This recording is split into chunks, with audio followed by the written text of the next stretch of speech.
Halo semuanya, kalian tahu nggak kalau pernah ternyata kotoran burung bisa jadi sangat berharga? Yuk kita bahas kisah seru tentang guano, yaitu kotoran burung yang mampu mengubah ekonomi sebuah negara, tepatnya Peru.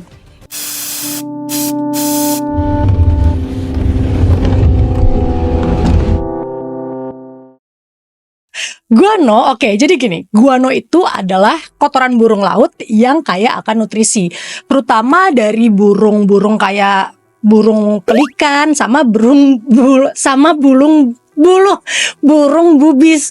Nah, kotoran ini nggak cuma sebarang kotoran, tapi kotoran ini bisa dijadiin pupuk super gitulah buat pertanian. Jadi tanaman kayak model kapas dan tembakau bisa tumbuh sampai 3 kali lipat lebih baik dan lebih cepat berkat si guano ini. Nah, gila kan? Nah, di Peru ada nih beberapa pulau terkenal yang jadi penghasil guano, yaitu Pulau Cinca sama Pulau Balestas. Di pertengahan abad ke-19, Peru ini jadi produsen guano nomor 1 dan produsen guano terbesar di dunia gitu. Saking pentingnya guano buat ekonomi Peru, lebih dari 80% pendapatan negara saat itu berasal dari jualan guano. Berasal dari jualan burung.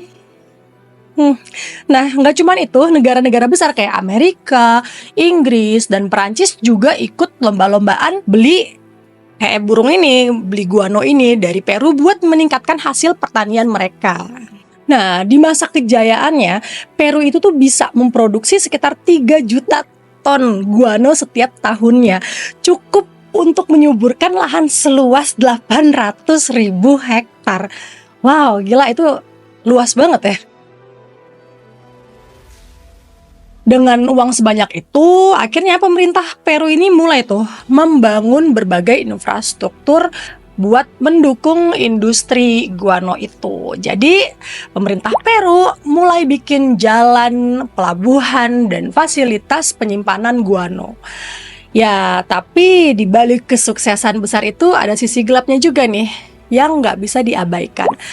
Jadi banyak saat itu pekerja yang dipekerjakan buat ngumpulin pupuk burung atau guano ini, terutama imigran dari Tiongkok, mereka tuh bekerja dengan kondisi yang sangat mengenaskan lah gitu ya. Jadi mereka tuh sering banget tuh dipaksa kerja keras tanpa makanan yang cukup dan juga kerjanya mati-matian tanpa istirahat gitu lah. Jadi kondisi ini bikin banyak dari mereka merasa nggak puas dan ada juga yang meninggal juga gitu. Pasti kan pada bingung kan, kenapa sih Amerika terlibat gitu.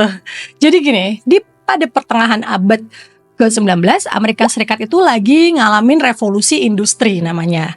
Dan sektor pertanian jadi salah satu faktor yang penting untuk mereka.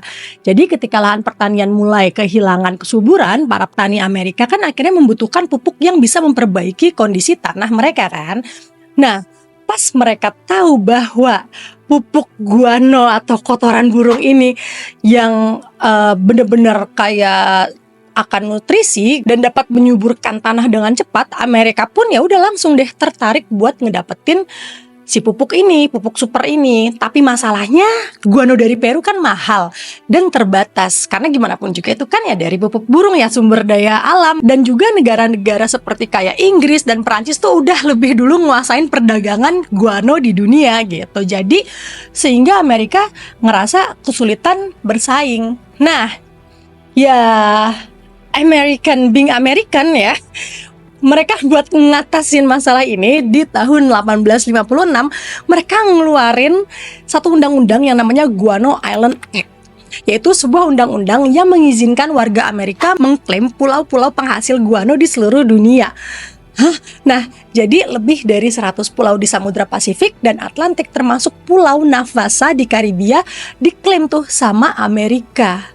Karena kan dia nggak bisa tuh nguasain guano yang ada di Peru, jadi dia membuat undang-undang seperti itu. Nah, karena guano sangat berharga, Amerika itu bukan satu-satunya yang mau guano. Jadi banyak negara-negara lain kayak Spanyol, Inggris, Peru, dan Chili ngeliat keputusan Amerika, ya bergerak juga gitu. Banyak negara-negara lain yang jadinya serakah. Mereka mulai tuh rebutan pulau-pulau yang ada guanonya. Ya maksudnya tujuan mereka mungkin biar mereka tidak bergantung dengan negara lain untuk kebutuhan guano dan kebutuhan pertanian di negara mereka masing-masing. Dan ini ngebuat suasana ya mau nggak mau jadi tegang. Nah, saking seriusnya beberapa negara bahkan ada yang sampai perang karena mereka semua mau ngedapetin guano buat dijadiin pupuk. Misalnya Peru dan Spanyol, mereka tuh sempet tuh berselisih karena Spanyol mau ngambil alih pulau-pulau guano yang dimilikin sama Peru. Negara lain juga ikutan terlibat dalam konflik ini. Nah, bisa bayangin kan, karena guano atau kotoran burung, negara-negara besar ini bisa sampai hampir berperang. Awalnya nih, pas si Guano Island Act ini dibuat, warga Peru nggak menyadari betapa besar dampak dari Guano Island Act ini. Tapi ketika permintaan guano ini berkurang dan pemasukan mereka pun menurun dan krisis ekonomi mulai kerasa, baru deh mereka akhirnya menyadarin hal itu. Sedangkan pas mereka sadar, sementara itu negara-negara besar lainnya udah kayak negara Inggris, Spanyol, mereka udah mulai turut berlomba untuk menguasain pulau-pulau guano di tempat di selain Peru gitu. Persaingan ini semakin memanas dengan negara-negara tersebut mengerahkan kapal-kapal militer buat melindungi klaim mereka atas pulau-pulau penghasil guano yang mereka baru temukan itu. Dan juga banyak juga kapal-kapal perang yang dikerahkan ke kawasan-kawasan strategis buat menjaga pulau yang mereka sudah klaim, guna memastikan sumber daya guano tetap berada dalam kendali mereka. Ya udah, akhirnya Peru yang sebelumnya memonopoli perdagangan guano ngadepin ancaman besar akibat undang-undang ini dong. Nah, persaingan dari Amerika menyebabkan harga guano dari Peru pun menurun drastis gitu, dan ekonomi Peru yang sangat bergantung sama penjualan guano atau burung ini akhirnya mulai merosot. Banyak pekerja guano yang kehilangan pekerjaan dan pendapatan negara pun ya akhirnya mengalami penurunan yang signifikan. Tapi ya di balik itu semua selalu ada satu masalah besar yang muncul. Karena kenapa? Burung-burung laut yang tadi gue bilang itu, burung pelikan sama burung bubis itu yang menghasilkan guano, akhirnya mereka tuh kehilangan habitat mereka. Karena kenapa? Karena banyak orang yang datang dan mengambil guano sebanyak mungkin tanpa mikirin dampak pada lingkungan.